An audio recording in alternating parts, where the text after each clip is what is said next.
Hello Conan fans, and welcome to the second and maybe the last episode of Hyborian Chronicles. I guess you know how it is. Big hopes, big disappointments. So, here I am, alone, the lights are turned off and the Xbox has gone home. But, things being as they are, I'm still a guardian.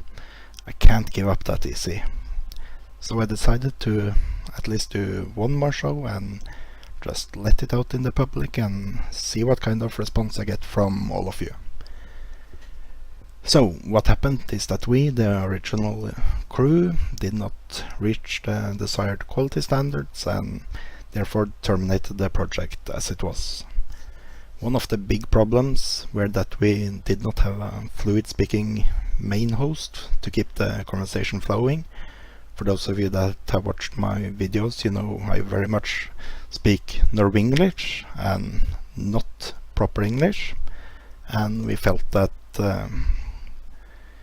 it was a problem because the editing was just too much work.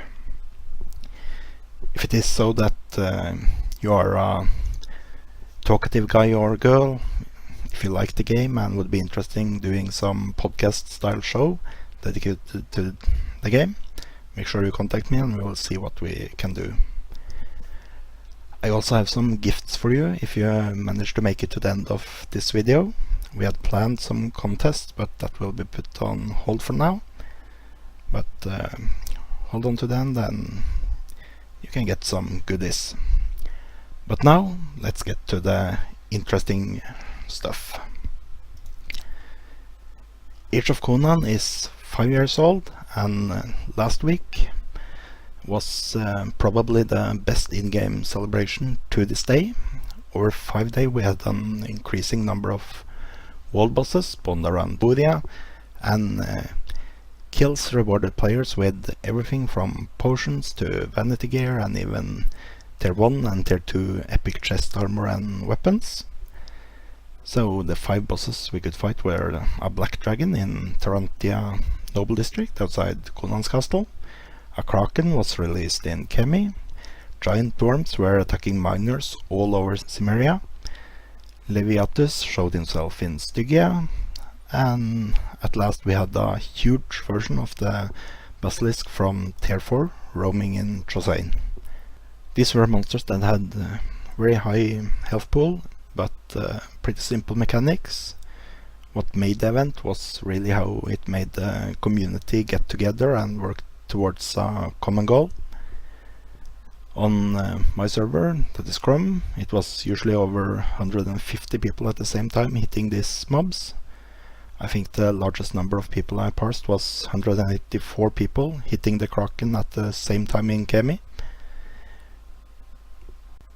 We were also told on the forums that it was a completely new system used in this event that will allow future events as well to have the same quality, and even a bored GM can make these events on the fly if they feel like it. So we have many interesting things waiting for us in the future. And talking about the future, the new developer letter has just came out this week. It first addresses the server mergers. For me it has been pretty flawless actually. There is a higher latency right now, but considering last week we did tier 4, just about the same we have done every week before that, it's pretty good. They are also talking about some changes to the networking layer to further improve the experience for those that have issues right now. Then there are the exciting news. The Coil of Ubakan dungeon is on test live. As of now I can't actually see test live patched, so it may be that there will be some days still, but when it is there I will be logging on and getting to know this new dungeon, and really looking forward to see what the new team can bring. Also coming this summer, even more Unchained dungeons, crossing my fingers for Atzel's Fortress, but any of them will make an awesome addition to the game. The letter ends up with a question to the community. What do you want from the resource zones after the revamp? And of course, the community goes wild. I guess it is a nice gesture to ask us, but I think we as a community must understand that there are limits of what we should be asking. There are a lot of people out there that have big ideas, some good, some bad, but most of them are really big. I don't think big ideas is what Age of Conan needs right now. What we need is results. And Funcom has brought results now after the switches in the team. But that does not mean they should start to promise grand new things. Continue to deliver the promises. Show us that you now have things on track. I would say don't promise anything at all before at least you have the single server tech, the Unchained minigames, and the new raid on the live servers. We have had years with promises not delivered. Now we want more of the results that you have shown us the last month. And Joe,